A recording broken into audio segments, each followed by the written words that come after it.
Hundreds of soccer fans in North Hollywood this weekend.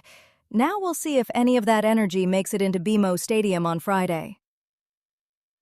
If you're just joining us, Los Angeles is already acting like a World Cup host city. Bars, fan hubs, watch parties, community programming, all turning international soccer into a local summer habit. Angel City's been in that mix with global game tour events and clinics, trying to channel broad tournament attention into something ACFC specific. This is Angel City Daily. Today, that NoHo crowd, the calendar shift question that finally got an answer, and Orlando 4 days out. Let's get into it. CBS Los Angeles has been tracking this. Hundreds of people out in North Hollywood Saturday for the NoHo Fútbol Fest. World Cup fever's already in the streets here, and the tournament's not even on yet. It's a real sign of how much soccer attention there is in this market right now. The Angel City piece is whether any of it shows up at BMO on July 3rd against Orlando. Right, and the club's not just watching it happen.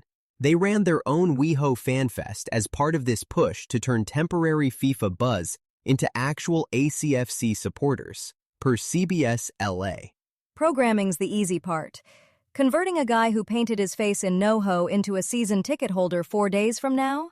That's the harder ask. And here's the irony that bugs me. Hundreds of fresh casual fans, and the team they might get introduced to Friday is facing Orlando short-handed in midfield. Bonda's available for Orlando, so you may have new eyes in the building and a late-game shape that still hasn't been solved. First impressions matter. Okay, real talk. If the NWSL calendar flip is actually coming, where does Angel City feel it first? Roster building? The BMO Stadium schedule? Or the supporter culture that's been built around spring soccer in LA? Here's the thing. It's not coming. At least not anytime soon. The NWSL Board of Governors met in Portland at the end of April, and per ESPN's Jeff Kassouf, they abruptly pulled the expected vote off the table.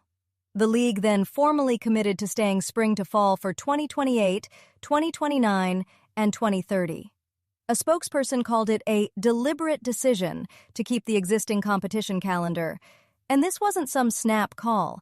The board had been debating it for at least 3 years, narrowly voted it down in late 2024, and Commissioner Berman had put the ecosystem on notice just last November that a flip was coming.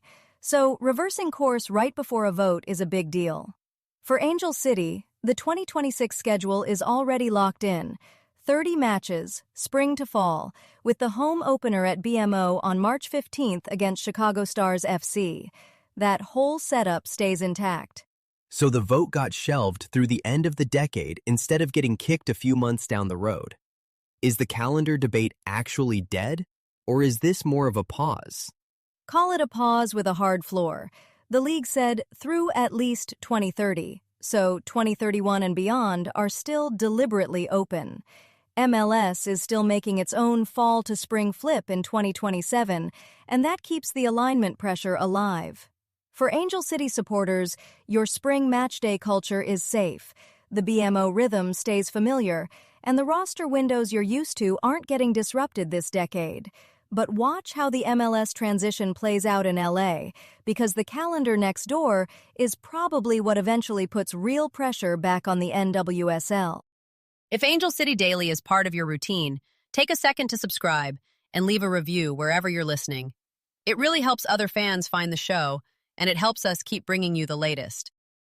You'll find links to every story we covered today in the show notes, so if something caught your ear, head there and read a little deeper. That's Angel City Daily Podcast for today. This is a Lantern podcast.